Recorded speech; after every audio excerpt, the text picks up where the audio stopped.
Oke guys, jadi balik lagi di channel aku dan di video kali ini berbeda dengan video-video sebelumnya. Di sini aku pengen cerita-cerita aja ke kalian dan gak tahu sih video ini akan aku buatin segmen sendiri atau enggak. Jadi ya lihat aja nanti ya.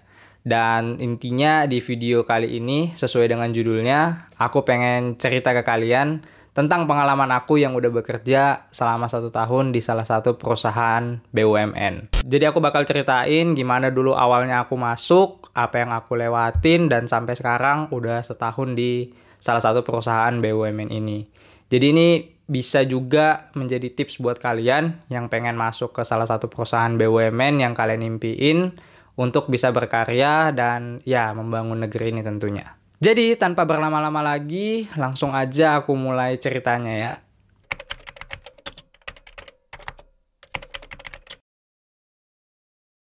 Jadi pada tanggal 12 Januari 2021, aku melangsungkan sidang skripsi atau sidang akhir yang menentukan kelulusan aku dari S1. Dan puji Tuhan, aku lulus dan pada tanggal 27 Februari, aku melangsungkan wisuda. Dan FYI aja, untuk sidang aku dan untuk wisudanya itu dilakukan secara online karena kondisi yang masih pandemi. Jadi aku untuk sidangnya sama wisudanya itu aku di rumah. Dan FYI aja, aku lulus dari jurusan Teknik Sipil di Universitas Atmajaya Yogyakarta. Jadi pada saat sidang dan wisuda aku nggak di Jogja, tapi aku malah di rumah di Sulawesi. Nah, di bulan Februari ini juga itu ada open recruitment dari salah satu perusahaan BUMN di tempat kerja aku sekarang. Tapi aku lupa tepatnya itu pas sebelum wisuda atau setelah wisuda. Tapi intinya di bulan Februari. Kemudian aku di situ ngelengkapin berkas-berkas yang dibutuhin untuk file-file administrasi. Kemudian aku di-invite untuk ikut tes di bulan Maret. Nah, singkat cerita pada tanggal 12 Maret itu aku ikut tes online, di mana tesnya itu ada TPA dan bahasa Inggris. Dan ya waktunya mepet, soalnya juga rumit, tapi ya puji Tuhan bisa aku lewatin. Dan pada tanggal 1 April aku diumumin lolos dari tes online ini. Dan aku kembali dihubungin untuk ikut tes wawancara pada tanggal 13 April 2021. Dan di sini ya aku belajar kanan kiri, terus nanya kanan kiri juga biar bisa mempersiapkan apa aja sih yang ditanyain pas wawancara kerja. Soalnya ini pertama kalinya aku ikut wawancara kerja. Kemudian di tanggal 16 April 2021, situ aku inget banget aku lagi di kosan teman aku. Soalnya itu posisinya aku udah di Jogja dan aku juga wawancaranya tuh udah di Jogja. Jadi siang-siang aku di kosan teman aku ditelepon kalau aku itu diterima dan lolos untuk masuk ke salah satu perusahaan BUMN ini. Di situ aku senang banget dan aku disuruh langsung bekerja di hari Seninnya.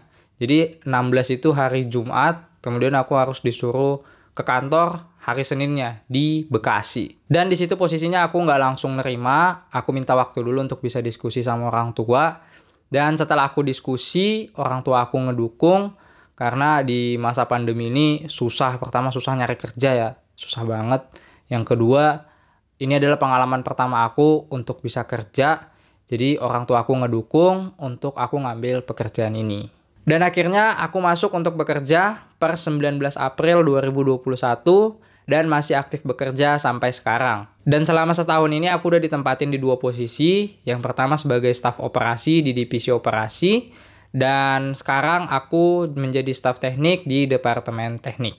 Nah, rasanya kerja dan masuk ke salah satu perusahaan BUMN itu rasanya excited banget. Karena aku bisa dapat pengalaman kerja langsung di salah satu perusahaan BUMN.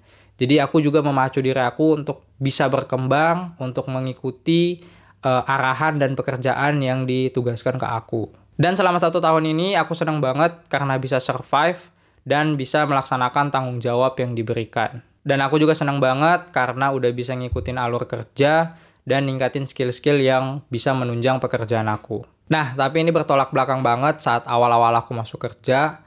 Karena kayaknya aku kaget gitu ya dengan culture kerja yang seperti ini. Karena awalnya itu aku nggak pernah kerja sebelumnya.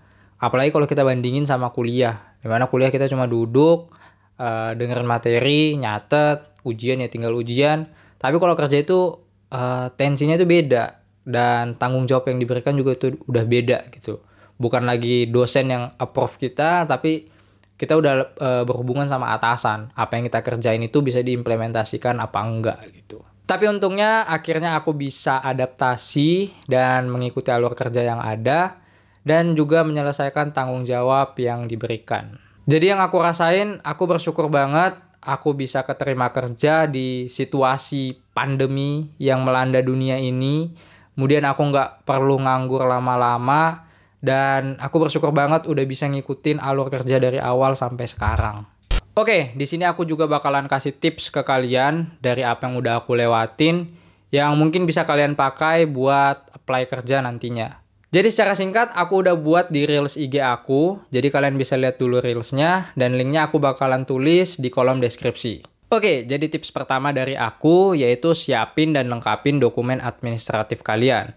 Nah, buat ngelihat lengkap atau enggaknya dokumen administratif kalian itu, kalian bisa buat CV terlebih dahulu.